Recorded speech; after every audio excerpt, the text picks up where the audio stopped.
But she had been shocked by what her newly discovered half-sister had to tell her.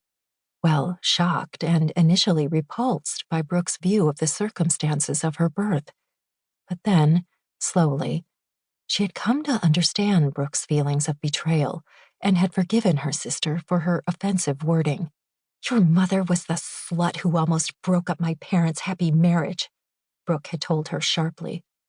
To be fair to Brooke, Millie's mother had been the other woman who slept with a married man, inflicting considerable suffering on that man's innocent wife and child.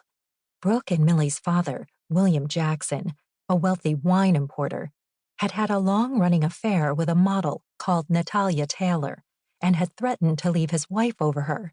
Sadly, a heart attack had taken William's life when Brooke was 15 and Millie was 9. Natalia had died in a bus crash only a couple of years later, and Millie had ended up in council care, where she had remained until she reached 18. At first meeting, both young women had been taken aback by the likeness between them, for they had both inherited their father's white blonde curly hair and dark blue eyes.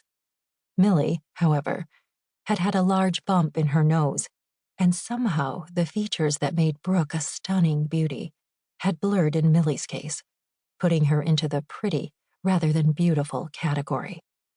It had been Brooke's idea that she could use Millie as a stand-in either to avoid an event she considered boring or, more frequently, to mislead the paparazzi that dogged her footsteps and who occasionally followed her places where she didn't want to be seen or photographed her with individuals whom she didn't wish to be seen with.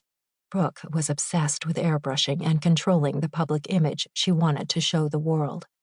In the same way, she had pointed out that Millie couldn't help her, unless she was prepared to go that extra mile and have her nose done so that it mirrored Brooke's far more elegant nose. At first, Millie had said a very firm no to that idea, not because she was fond of her less-than-perfect nose, but just because it was hers, and she was accustomed to her own flaws. Brooke had had a huge row with her over her refusal, and Millie had been devastated when her half-sister had cut off all contact with her.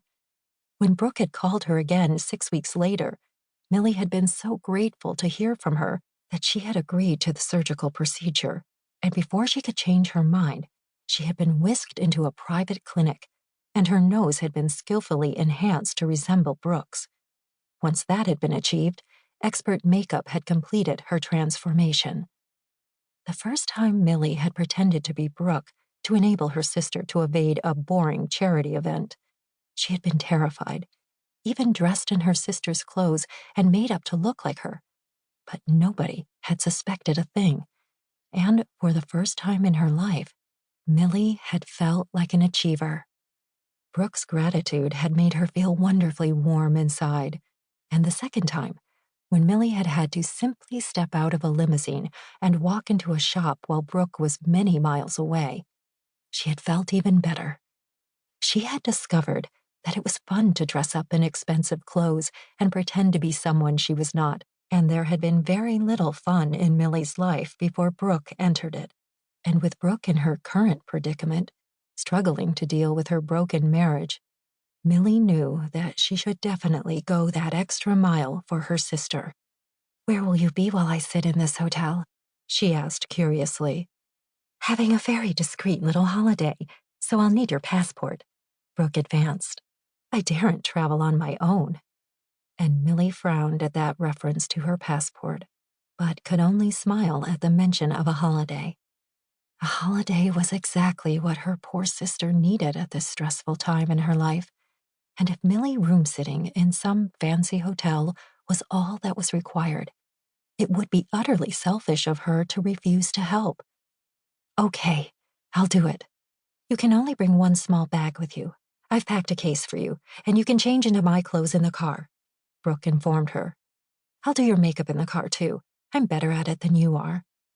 After Brooke had arranged to pick her up, Millie straightened her hair and threw her passport, fresh underwear, a couple of books, and a range of craft items into a bag before heading out. It was a filthy wet day, and she didn't step out onto the pavement until she had her umbrella up to protect her hair, for Brooke's hair was always a